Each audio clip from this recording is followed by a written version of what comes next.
మీరు కోరుకున్నవన్నీ సాధిస్తూనే, జీవితంలోని ప్రతి క్షణాన్ని ఆస్వాదిస్తూనే, ఒత్తిడి లేకుండా అంతులేని ఆనందంతో ఒక పరిపూర్ణమైన జీవితం జీవించడం సాధ్యమా?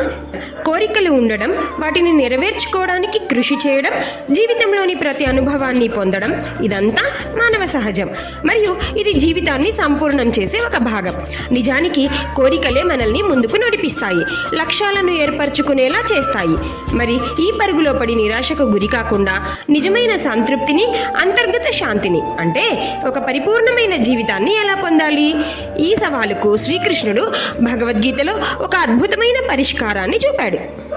ఇక్కడ చాలా ముఖ్యమైన విషయం ఏంటంటే, ఫలితాలపై ఆశ వదిలిపెట్టడం అంటే కోరికలు లేకుండా ఉండమని కాదు. మీరు కోరుకున్న దానికోసం పూర్తి అంకిత భావంతో కృషి చేయండి.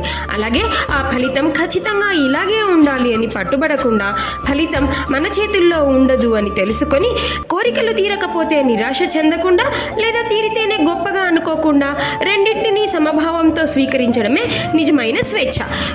జీవితం పరిపూర్ణం చేసుకోవాలంటే ఏం చేద్దాం? లక్ష్యాలను నిర్దేశించుకుందాం, కానీ ఫలితాలకు అతీతంగా ఉందాం. ప్రతి అనుభవాన్ని సంపూర్ణంగా ఆస్వాదిద్దాం. విజయం, అపజయాన్ని సమానంగా స్వీకరిద్దాం. సేవాభావంతో, వినయంతో జీవిద్దాం.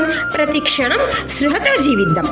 మీకు ఈ వీడియో నచ్చితే లైక్ చేయండి, కామెంట్ చేయండి, సబ్స్క్రైబ్ చేయండి. గీతా చైతన్యం. Thank you. శ్రీకృష్ణ అర్పణమస్తు.